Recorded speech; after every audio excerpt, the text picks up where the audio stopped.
Tell me about Mumford, Texas. What is Mumford, Texas? Mumford, Texas is a farming community in no man's land. In rural southern Robertson County, you'll find a farming community called Mumford, Texas. Population about 170. And while it's not quite in no man's land, you can be forgiven for thinking that nobody lives out here. It's just a bunch of farmland for miles and miles around. The railroad runs through town, but it doesn't stop. The general store has been closed for several years, and even the post office is slated for closure soon. But what Mumford does have is a pretty incredible school district, one of the most cost-efficient in the entire state of Texas.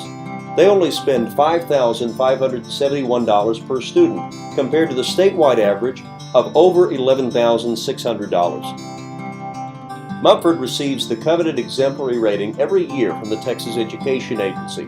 How is it they're able to be so successful while spending so little? It comes down to three keys. Mumford has less administration, they have less bureaucracy, and ultimately a lower cost of education. They save their money, and they have an incredible $14 million in cash reserves. But most amazing of all, Mumford has no debt whatsoever. How could a school district have no debt? We kind of know their philosophy is that you don't build if you don't have the money to pay for it. So everything that we have here is paid for, and we didn't build until we had the money to pay for it.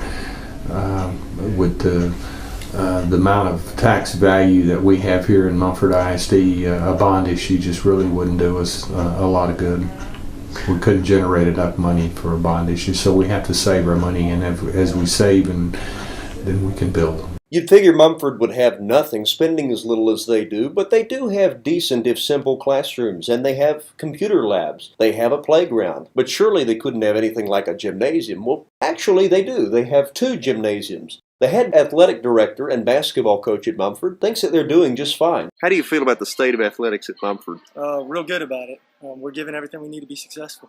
We get the most out of our dollars. Our coaches coach the junior high as well as the high school, and they teach all day long. It's not something where they just coach a sport and stand around. Oh, Mumford also has 2 outdoor AstroTurf fields and practice facilities for both baseball and softball. They're so nice that big nearby school districts actually play some of their big games here. One of the key takeaways from Mumford is how little administration they have. I think I contributed a lot of the savings to the fact that we don't have a lot of overhead and we don't have a lot of administrative personnel working at Mumford. You know, we have a lot of people wearing a lot of hats, and a lot of people do a lot of work here, but we don't have an abundance of administrative staff. Mumford only has 2 administrators, the superintendent and the dean of students, who also happens to be the counselor. The lack of administration means less red tape and bureaucracy. Bainski believes in letting his teachers teach and doesn't get in the way. I think the key to success in education is good teachers. You know, the success of a school is your teachers, and if you have outstanding teachers, pay your teachers well. Be sure that you got good, trained, qualified teachers, and hire good teachers. That's where your success is going to come. The teachers seem pretty happy with that arrangement. Now, Mumford spends less per student than almost anywhere else in the state, but the results are also at the very top of the state. So why do you feel that is? Wow, a dedication. You know, everyone works together, teachers, parents, administration. It's a team effort.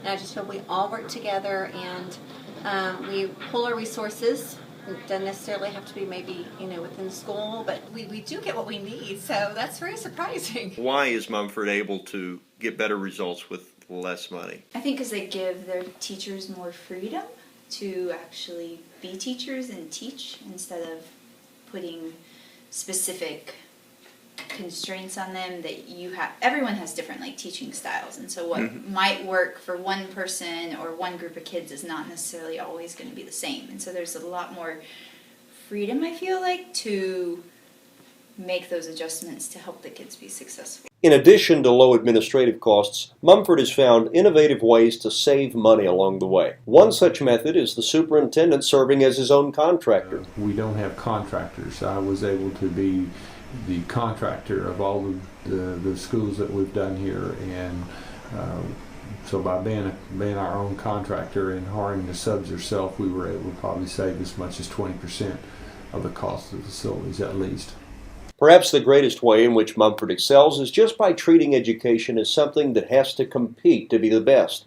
It doesn't settle for average. It strives to win over parents by providing the best product. School choice, I think, is great within the public school system, and I think that we're surviving here simply.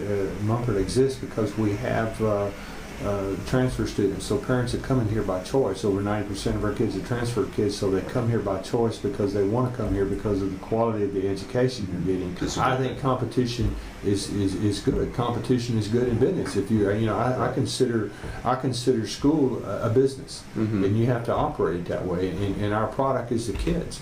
And if we're going to put out a good product, then we're going to have business. And so our business here is great because we're putting out a good product. So I believe in competition. And I think schools need a little more competition, and there's nothing wrong with that. Undoubtedly, the lessons that Mumford ISD can teach us are worth learning. For the Center for Local Governance, I'm Jess Fields. See you next time.